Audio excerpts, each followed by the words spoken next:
Olá, estudantes da segunda série, tudo bem com você? Espero que sim. Eu sou a professora Ana Carolina, estamos hoje com a Adalgisa e vamos para mais uma aula de biologia. O tema de hoje é reino planta, a gente vai falar sobre as características e a evolução dessas plantas, né? Quais características esses seres vivos têm que diferenciam dos outros. Então vamos lá, o objetivo da aula de hoje, né? Identificar e comparar as características dos diferentes grupos vegetais, compreendendo o sistema de classificação das plantas, além do processo de transmissão das características hereditárias entre os diferentes grupos vegetais, ok? Bom, vamos relembrar, né? O reino das plantas, ou o reino plantae, reino plante, também chamado de metáfita, né? São seres vivos que são eucariontes, isso quer dizer que tem um núcleo delimitado, né, por uma membrana, são autotróficos, ou seja, fazem a fotossíntese para se alimentar, tá?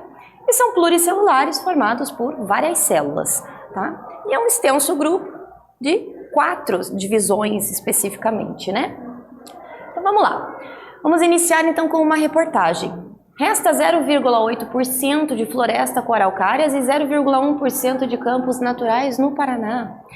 Hoje, resta no estado do Paraná, onde a floresta com araucárias predomina no Brasil, menos de 0,8% de áreas em bom estado de conservação. A condição dos campos naturais é ainda mais dramática. Originalmente, eles ocupavam 13% de todo o território paranaense, caracterizando as paisagens de maior altitude do Planalto Estadual. Sobrou por parco 0,1% de áreas em bom estado de conservação.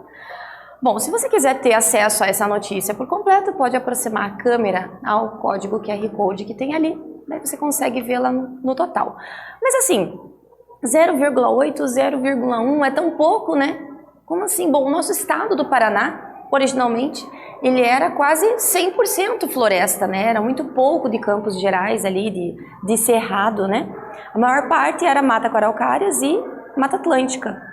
E por conta do crescimento, né, das cidades, da industrialização, da agricultura, essas áreas foram diminuindo, e hoje resta apenas 0,8% do total. É muito pouco, né? É sinal de que precisamos preservar.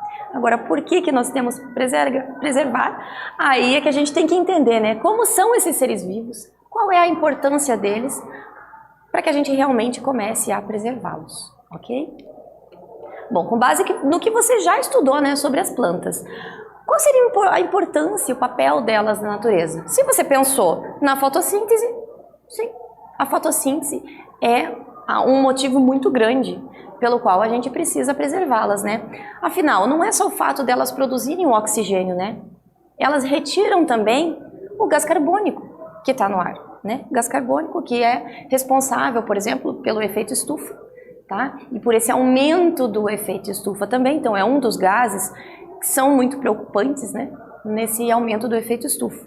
Então sim, nós temos que nos preocupar muito, né? E preservá-las, ok? Bom, características gerais, né? A gente já sabe que as plantas fazem a fotossíntese nada mais é do que a transformação, então, ali do gás carbônico, né? Juntamente com a luz e a clorofila, no oxigênio, certo? Então, quais estruturas a planta tem que vão permitir isso, né? Então, você já deve ter estudado que dentro da planta a gente tem o cloroplasto, esse cloroplasto possui a clorofila, que é o pigmento verde. Dentro desse cloroplasto, né, a gente tem esses tilacoides, que é cada uma dessas bolinhas, né, oval que nós temos aqui, né, e o conjunto deles chama-se grânum, onde ocorre uma boa parte, né, da fase da fotossíntese, né, a fase clara, né, que ela precisa da luz, né, a fase escura, que é a outra fase da fotossíntese, acontece dentro do estroma, né, que é a parte líquida ali de dentro do cloroplasto. Então, durante todo esse processo, ele vai entrar ali gás carbônico, água, né, vai utilizar a luz nesse processo, para daí a gente ter a produção do oxigênio, tá? Então, utiliza a energia solar, produz o oxigênio, mas esse não é o produto principal da fotossíntese. O produto principal é justamente a glicose, né, que a planta vai utilizar, né, para se alimentar, ok? Além aqui, né, da absorção de água e sais minerais, com elementos ali como NPK, né, nitrogênio, fósforo e potássio, que ela vai absorver através da raiz, né, das raízes, para complementar esses nutrientes que a planta precisa, tá? Então uma parte ela retira, ela produz, né, através da fotossíntese, e uma parte ela retira do solo através das raízes, ok? Outras características gerais das plantas, né, as células das plantas possuem a parede celular, que ela vai conferir uma proteção, né, ela é feita de celulose, ok? E a gente vai ter a reserva energética na forma de amido, tá? Então a parede celular de celulose, amido como reserva energética, e é um amido, por exemplo, quando você coloca o arroz na água, ele sai aquela água branquinha, é justamente esse excesso de amido que está saindo ali, ok? Por isso que o arroz fica mais soltinho, tem menos amido e tudo mais, ok? Tá? Além disso, elas possuem, né, os vacúolos, ok? Que vão regular o pH, vão fazer a osmorregulação, armazenar substâncias, fazer a digestão, além de excretar resíduos, tá? Então, dependendo da situação, dependendo de cada tipo de planta, ele vai ter, né, qual parte da planta está inserido, ele vai ter uma função mais específica. Além dessas conexões, né, que a gente chama de plasmodesmos ali, são as conexões entre os citoplasmas das células, ok? Bom, vamos para a primeira atividade então, né? É uma questão da Unifesp adaptada, que diz assim, ó, considerando que a planta obtém energia a partir dos produtos da fotossíntese que ela realiza, por que então ela precisa uma solução nutritiva, né, em suas raízes? Por que as plantas elas vão absorver nutrientes a partir da raiz, né? Será que é só a água que ela absorve? Pensa um pouquinho, eu já volto com a resposta.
E aí, conseguiu chegar numa resposta? Se você prestou atenção no que eu falei agora há pouquinho, eu comentei justamente isso, né?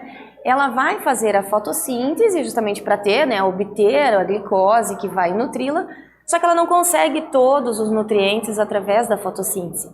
Então sim, ela vai precisar, né, fazer ali, né, absorver através da raiz, ela vai absorver a água, além de outros nutrientes através do solo. Que nutrientes são esses? Principalmente o NPK, né, que é o nitrogênio, o fósforo e o potássio, que daí ela não consegue obter, né, através da fotossíntese, ela precisa deles justamente para se manter saudável, conseguir crescer, né, e se reproduzir e tudo mais, tá? Então ela precisa desses compostos de proteína, né, ATP, ácidos nucleicos, entre outros, tá? E esses nutrientes, eles vão atuar no equilíbrio hídrico e iônico e ainda atuar como ativadores enzimáticos. Ativadores enzimáticos são aqueles subprodutos, né, aquelas funções que a gente vai ter, né, substâncias que vão ativar as reações químicas, tá? Que vão dar aquele start nas reações químicas. Então a gente precisa desses, ela vai precisar desses através e vai obtê-los através da raiz, ok? Bom, classificação, né? Eu falei que o reino plantae é dividido em alguns grupos. Que grupos são esses, né? Então, assim, um dos critérios, né, que a gente vai classificar esses grupos é a presença ou não de vasos condutores de seiva. Então, a gente tem, por exemplo, né, nós humanos temos vasos sanguíneos por onde passa o sangue, que distribui o sangue pelo corpo todo, certo? As plantas têm algo parecido com isso, que também vai distribuir produtos da fotossíntese, né, como a glicose, e também o que vem da raiz, que são o que a gente chama de vasos condutores de seiva. Aquelas plantas que não têm esses vasos condutores de seiva, a gente chama de avasculares. E daí essa distribuição, né, dos produtos da fotossíntese vai ser de célula a célula. É um processo muito mais demorado, ok? Então a gente tem ali as plantas avasculares, ou seja, aquelas que não têm vasos condutores de seiva, que nesse caso são chamadas, né, de briófitas, tá? Os musgos, por exemplo. E a gente tem as plantas vasculares, que são aquelas que têm vasos condutores de seiva, que são todos os outros grupos, certo? Aí nesse caso a gente tem pteridófita, que são samambaias, gimnospermas ou gimnospermas, né? Que são araucária angustifolia, por exemplo, o pinheiro do Paraná. E a gente também tem as angiospermas, que são aquelas que possuem flor, ok? E nós vamos começar falando, então, primeiramente do grupo mais simples, que é o grupo das briófitas, né? As briófitas, elas são também chamadas de criptógamas, ou eram chamadas até um tempo atrás. Cripto quer dizer que fica escondido. Gamas, né? Gamas seria gametas. Então, gametas escondidos. São aquelas que não produzem semente, por exemplo, tá? E seus gametas ficam escondidinhos, a gente não consegue ver a olho nu, certo?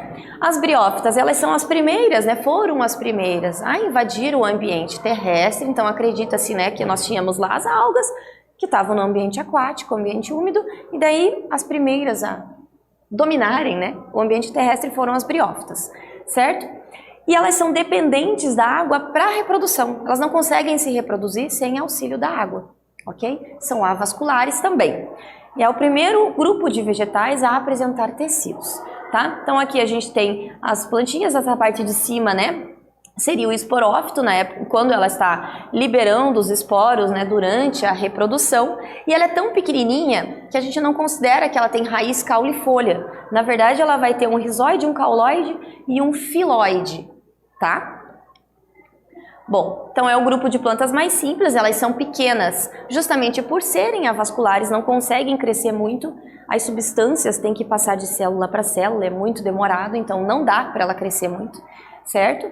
Vivem em locais úmidos porque precisam da água para a reprodução e elas não possuem nem caule, nem raiz, nem folha, né? São estruturas parecidas, muito pequenininhas, que a gente chama ali de cauloide, filóide e rizóide, ok? Aqui temos exemplo dos musgos, que são mais comuns, que a gente encontra, né, por aí, e as hepáticas também. Hepática tem esse nome porque ela lembra, né, o fígado, o formato dela, ok? Outro grupo, né, características gerais do segundo grupo é o grupo das pteridófitas.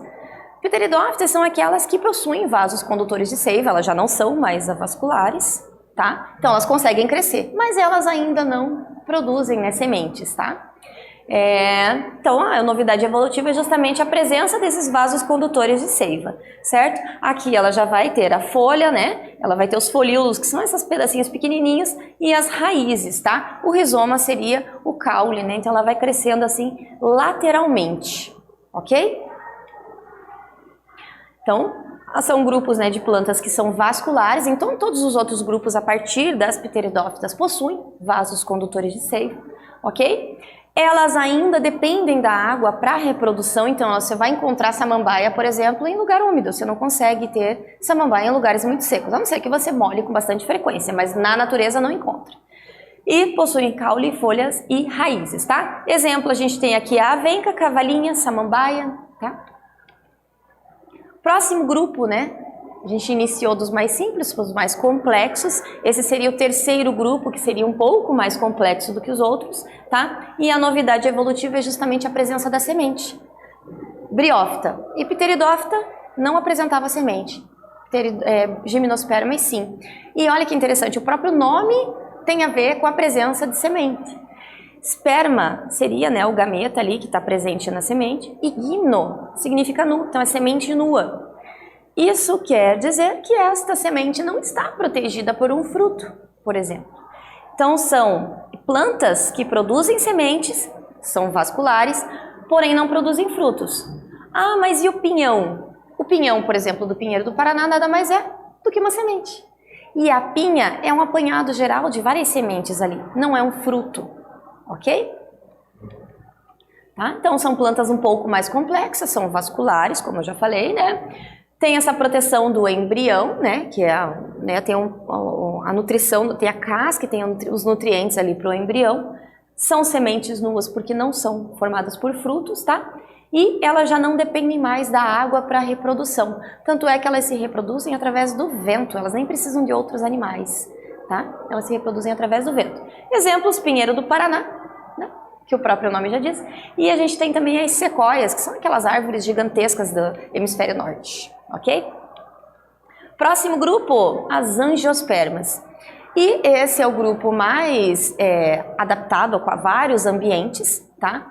Ela vai produzir tanto a semente quanto o fruto. Tá? E também produz, né, a flor, que é o órgão reprodutivo. Certo? Então a novidade evolutiva desse grupo é justamente aqui, né, a presença de flores e frutos, certo? Que outros grupos de plantas não têm. E o fruto, ele é para proteger a semente, mas também ele é um agente, né, ele participa da dispersão, né, dessa semente, ok? Então ela atrai animais que vão levar essa semente para outros locais. É uma estratégia da planta para dominar vários locais, certo? E assim, ela não vai se reproduzir somente com auxílio de animais. Tem vários outros tipos, né, de reprodução, mas o mais comum que a gente conhece seria a partir dos animais, ok? Então, novidade evolutiva, presença de flores e frutos, tá? Então aqui, angios significa bolsa, esperma, semente. Então é uma semente protegida por uma bolsa, ou que a gente chama de fruto. É o grupo mais diversificado, dominante, porque, né, dominou quase todos os ambientes. Produzem flores e frutos, tem grande quantidade de espécies diferentes, são vasculares também, por isso elas conseguem crescer bastante, e já não dependem também da água para a reprodução. Gimnospermas também não dependiam, então, né, é um grande passo para essas plantas justamente para dominarem várias localidades, várias regiões, ok? E algumas utilizam, por exemplo, o auxílio de animais durante a reprodução. Bom, vamos para a atividade 2, então.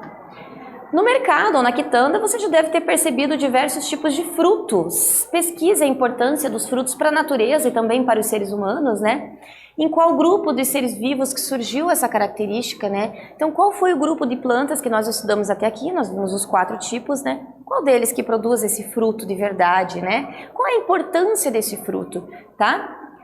Pensa um pouquinho e eu já volto com a resposta.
E aí, conseguiu achar? Descobriu qual a importância desses frutos? Qual grupo de plantas?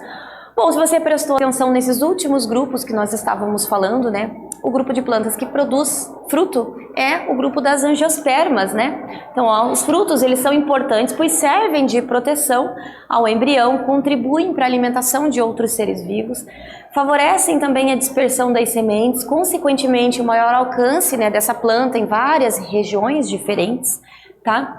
E o grupo que apresenta os frutos são as angiospermas. Além disso, também a gente precisa dizer, né, que os frutos eles são importantíssimos para a nossa saúde, porque a gente consegue vitaminas, sais minerais, aminoácidos muito importantes que estão presentes ali nos frutos, certo? Então, sim, nós temos que nos alimentar com bastante frequência, pelo menos 1 ou 2 frutos por dia, ok?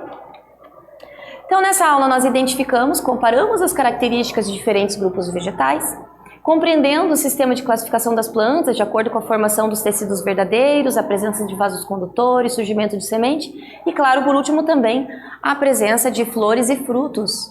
Espero que vocês tenham gostado e até breve.